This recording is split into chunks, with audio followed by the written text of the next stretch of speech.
পুরানো মসজিদ এগুলি বাপদাদার ভিটা রাইখ আমরা কই যাবো এখন আমাদের তো এই কারণে আমরা এখানে দাঁড়াইছি। এলাকায় অনেক খালি জায়গা থাকা সত্ত্বেও আমগো বসত বাড়ির উপরটা ওনারা উড়ন্ত সেতু নিচ্ছে এবং গাড়ি পার্কিং এর জায়গা নিতে আছে। কেন আমগো ডাইনেবামে তো মেলা ফাঁকা জায়গা আছে, ওদিকটা নিয়ে যাক।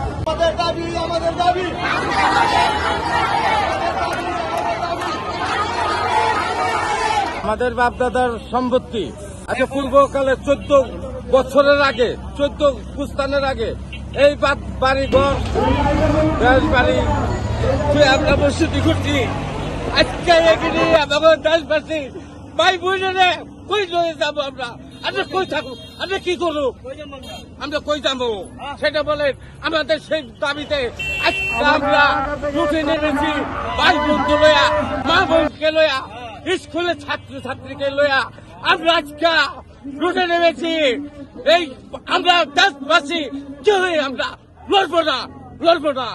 হিরন আরো মিনারেল ওয়াটার মাত্র 50 পয়সায় প্রতি লিটার। আমাদের মনে করেন বাইরের জায়গা নাই, ছোট্ট একটা জায়গা আছে।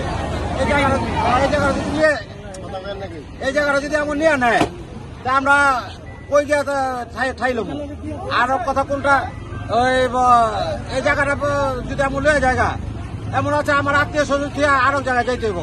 তা আমার আত্মীয় স্বজন আমি বিছলে পাবো কই? আমরা যাতে আমাকে বাড়ি ঘর থাকে আমরা সেই জন্য মানববন্ধন করতেছি। আমরা বাড়ি ঘর চাই, আমরা রাস্তাঘাট তো অনেকই নিছে, রুটঘাট তো অনেকই নিছে, তাহলে আমরা কোথায় যাবো?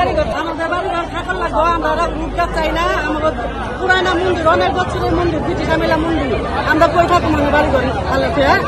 কর্মসূচির উপরে কর্মসূচি আমরা দিতেই থাকবে, কারণ তবু আমাদের দেশ, আমাদের মাটি, আমাদের মা, আমাদের রক্ত আমাদের বেঁচে থাকতে হবে।